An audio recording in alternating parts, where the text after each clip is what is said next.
প্রিয় ছাত্রছাত্রীরা, আজ আমি তোমাদের কাছে ক্লাস 6-এর গণিত টেক্সট বইয়ের কোষে দেখি 7-এর 2, 3, 4, 5, 6, 7, 8-এর অঙ্কগুলো তোমাদের কাছে কোষে দেখাবো। প্রথম অঙ্কটা কি আছে দেখো, মিঠু 4টি খাতা কিনবে। একটি খাতার দাম 12.75 টাকা হলে মিঠুকে কত টাকা জোগাড় করতে হবে হিসাব করি। তো দুয়ের দাগে দেখো, একটা খাতার দাম যদি 12.75 টাকা হয় তাহলে 4টা খাতার দাম কত হবে, তাহলে গুণ কী করতে হবে না গুণ করতে হবে। তাহলে আমি কী করবো, একের দাগের দেখো, দুয়ের দাগের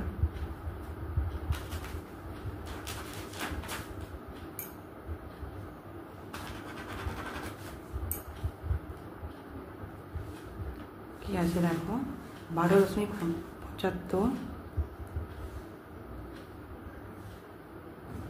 4 দিয়ে গুণ করবো। 5 4 20 0, হাতে রইল 2, 7 4 28, 2 হাতে রইল 3, 4 2 9 10 11 1, হাতে রইল 1, তারিখে 4 5 2।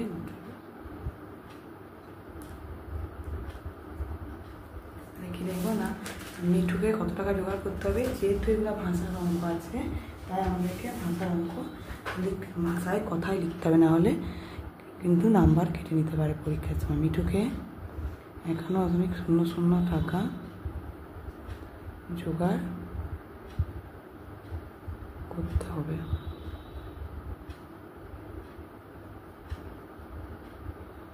একটা কি আছে দেখো, রোজিনা দেবী তার জমির 0.35 অংশে বাড়ি করেছেন ও বাকি অংশে 0.2 অংশে ফুলের চাষ করেছেন। তিনি তার জমির কত অংশে ফুলের চাষ করছেন হিসাব করি। রোজিনা দেবী তার জমির 0.35 অংশে বাড়ি করেছেন, কিন্তু তার জমির পরিমাণ কত সেটা তো এখানে উল্লেখ করা নেই। তাই আমি ধরি তার জমির পরিমাণ, তাহলে মোট জমির পরিমাণ 1 অংশ।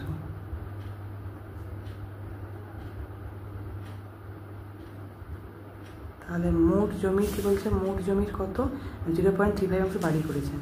তাহলে মোট জমির 0.35 অংশে বাড়ি করে অবশিষ্ট জমির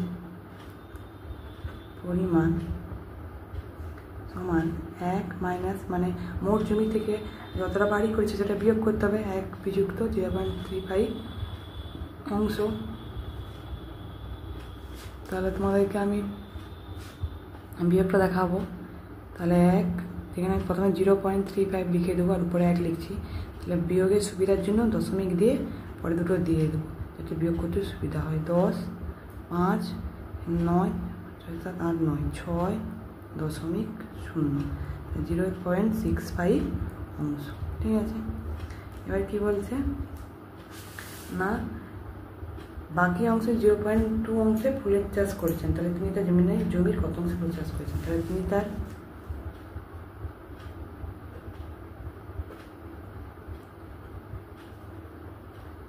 বাকি অংশে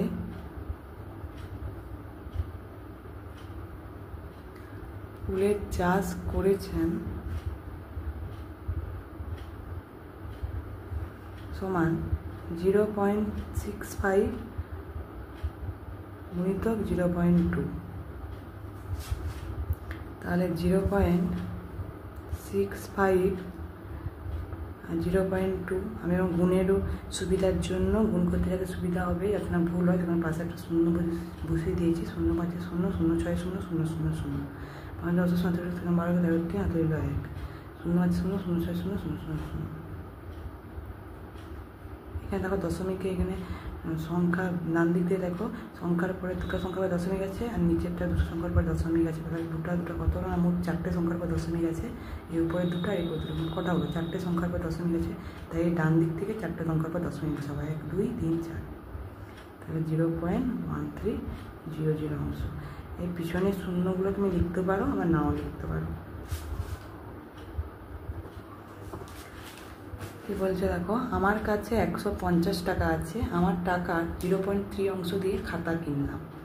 এবং আমার টাকার 0.4 অংশ দিয়ে গল্পের বই কিনলাম। এখন আমার কাছে কত টাকা পড়ে আছে? তাহলে আমার কত টাকা ছিল? 150 টাকা ছিল। তাহলে আমার কাছে কত টাকা ছিল? আমার কাছে 150 টাকা আছে। তাহলে খাতা কিনেছে সমান, অতএব খাতা কিনেছে কত টাকা না 150 গুণিত কত বলছে খাতা কিনেছে 0.3, তাহলে 150 গুণিত 0.3, তাহলে 150 গুণিত 3 দশমিক, তার নিচে দশমিকের জন্য 1, তারপর একটা সংখ্যা একটা শূন্য, শূন্য শূন্য কত হবে কেটে গেলে কত হবে 45 টাকার। আর গল্পের বই কিনেছে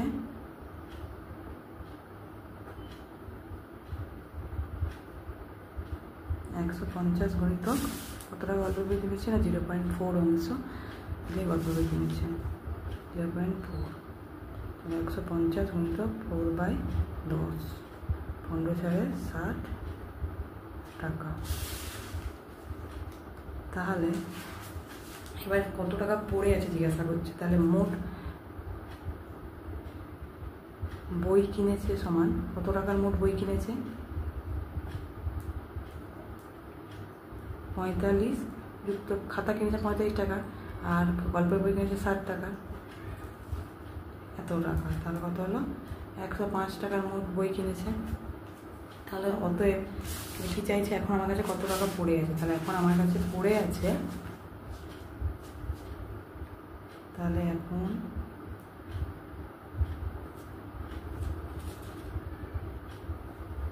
আমার কাছে পড়ে আছে কত টাকা তার কাছে মোট ছিল 150 টাকা ছিল, আর দুটো বই কিনে কত টাকা খরচা হয়েছে 105 টাকা। তাহলে 150 থেকে 105 টাকা বিয়োগ করে দিলে উত্তর হয়ে যাবে। ঠিক আছে,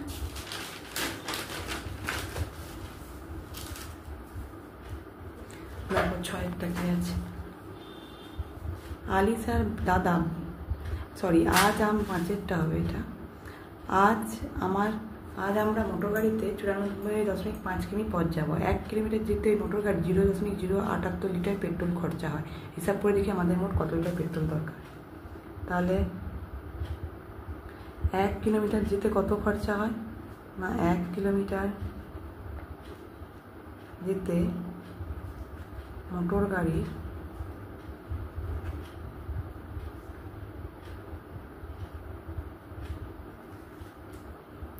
পেট্রোল খরচ হয় সমান 0.078 লিটার। তাহলে সে কত মোটর গাড়িটা কত কিমি পথ যাবে না 94.5 কিমি।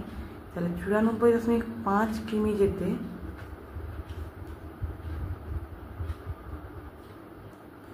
মোটর গাড়ি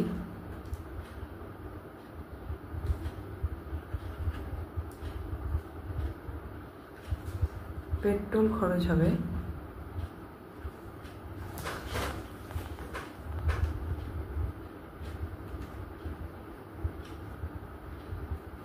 সমান 0.078 গুণিত 94.5 লিটার।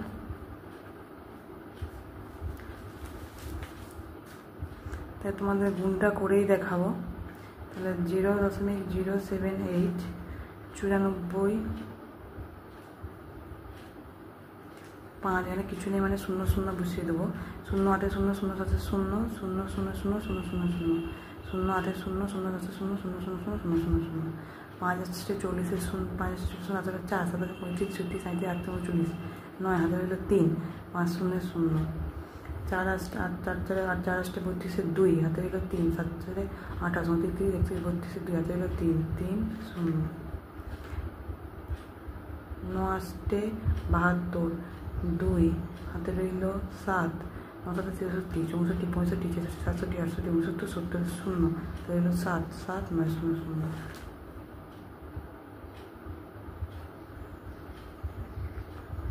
7 3 0। এখানে দেখো ডান দিক থেকে উপরে 3টে সংখ্যার পর দশমিক আছে, এখানেও নিচেও ডান দিক থেকে 3টে সংখ্যার পর দশমিক আছে। মোট 3টে কত হবে 6টা সংখ্যা।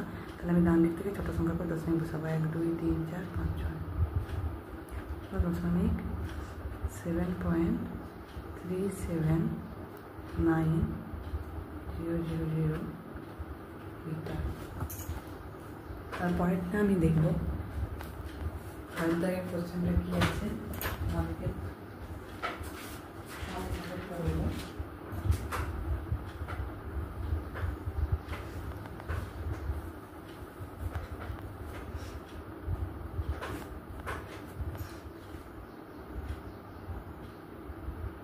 সরি, এটা 1 হবে, এটা আমার ভুল রয়েছে, যোগ করাটা এখানে 1 হবে, সরি, এটা 1 হবে, ঠিক আছে। তারপরটা দেখো, আলিসার দাদা বাড়ি থেকে সাইকেলে চেপে শিবপুর লঞ্চ ঘাটে পৌঁছতে 1.4 ঘন্টা সময় নিল। যদি সে ঘন্টায় 11.5 কিমি বেগে সাইকেল চালায়, তবে আলিসাদের বাড়ি থেকে শিবপুর লঞ্চ ঘাট কত দূরে হিসাব করি। তাহলে 1 ঘন্টায় সে হচ্ছে এত কিমি সাইকেল চালায়, তার মানে কি সে এখানে একটা উৎস আছে, তার মানে সে 1 ঘন্টায় 11.5 কিমি বেগে সাইকেল চালায়, তাই তো। তাই লিখব আলিসার দাদা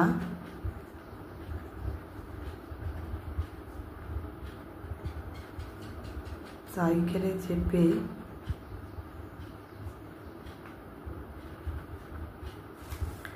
1 ঘন্টায় যায় সমান 11.5 কিমি। সুতরাং কি বলেছে, তাহলে 1.4 ঘন্টা সময়, তাহলে সাইকেল চেপে শিবপুর লঞ্চ ঘাটে যেতে 1.4 ঘন্টা সময় নিল। তাহলে 1.4 ঘন্টায় যাবে কত কিমি না 11.5 গুণিত 1.4, ঠিক আছে। তাহলে আমি আবার গুণ করে দেখিয়ে দেবো 11.5 আর 1.4, 5 করে 2, 4 4 5 6, 4 1 4, 1 5 5, 1 1 1 1 1 0 6 5 11, 5 1 6 আর 1। এখানে দেখো ডান দিকে উপরে একটার পরে দশমিক আছে, নিচেও একটার পরে দশমিক, মোট দুটোর পরে দশমিক আছে, আমি ডান দিক থেকে দুটোর পরে দশমিক বসাবো। তাহলে 16.1 কিমি, ঠিক আছে, এটাই উত্তর।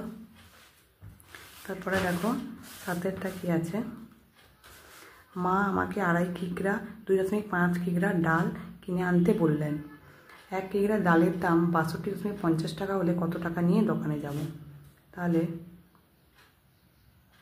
কি লিখব, মা আমাকে কত কিগ্রা ডাল, সরি 1 কিগ্রা ডালের দাম কত জিজ্ঞাসা করছে, 1 কিগ্রা ডালের দাম 62.50 টাকা। তাহলে অতএব 2.5 কিগ্রা ডাল কিনতে কত খরচা হবে, 2.5 কিগ্রা ডাল কিনতে খরচ হবে সমান 62.50 গুণিত 2.5 টাকা। তাহলে 62.50 2.5, 0 0 5 0 2 0 0 6 0 5 0 0 5 5 5 5 2 2 হাতে 5 30 1 31 গুণিত 2 0 0 5 0 হাতে 1 2 4 5 6 12।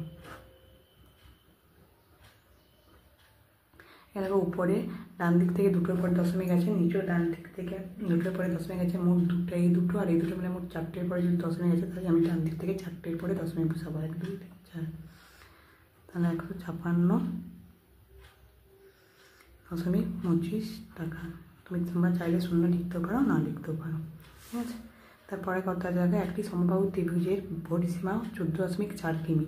তাহলে ওই সমবাহু ত্রিভুজের একটি বাহুর দৈর্ঘ্য কত সেমি তা দশমিক সংখ্যায় লিখি, ঠিক আছে। তাই ধরে নেবো সমবাহু ত্রিভুজের একটি বাহুর দৈর্ঘ্য কত সেমি দিয়ে ধরে নেবো 1 সেমি। তাহলে সমবাহু ত্রিভুজের তাহলে একটি বাহুর দৈর্ঘ্য সমান 1 সেমি। তাহলে আমরা জানি সমবাহু ত্রিভুজের পরিসীমা কত বলছে না, আমরা জানি সমবাহু ত্রিভুজের পরিসীমা এখানে 14.4 বলছে। তাহলে সমবাহু ত্রিভুজের পরিসীমা সূত্র কি না, পরিসীমা সমান 3 গুণিত একটি বাহু দৈর্ঘ্য। তাহলে এখানে 3 গুণিত একটি বাহুর দৈর্ঘ্যের মান কত আছে 1 সেমি। তাই এখানে একটি বাহু দৈর্ঘ্যের জায়গায় এক্স লিখে দেবো, তার সমান কত হলো 3x সেমি।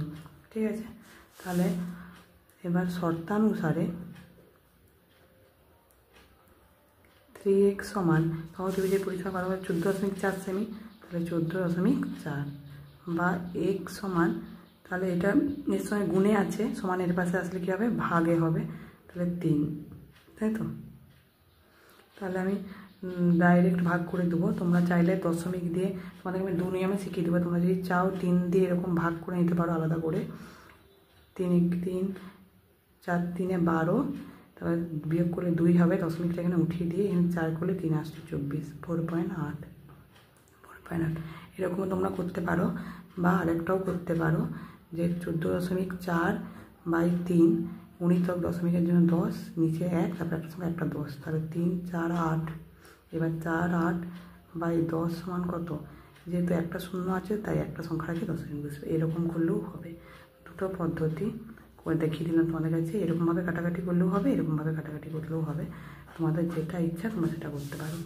তাহলে সমত্রিভুজের একটি বাহু দৈর্ঘ্য কত সেমি লিখে দেবে, অতএব সমবাহু ত্রিভুজের একটি বাহুর দৈর্ঘ্য সমান 4.8 সেমি। তোমাদের যদি আমার এই ভিডিওটা ভালো লেগে থাকে অবশ্যই একটা লাইক কমেন্ট এবং শেয়ার করে দেবে, সাবস্ক্রাইব করে দেবে। তোমরা যদি অঙ্কের কোনো কিছু বুঝতে অসুবিধা হয় অবশ্যই আমাকে কমেন্ট করে জানাবে, আমি আবার বুঝিয়ে দেওয়ার চেষ্টা করব। আজকের মতো এখানেই, আমি পরের দিন 9 আর 10-এর সমস্ত অঙ্কগুলো কষে দেখাবো। ধন্যবাদ।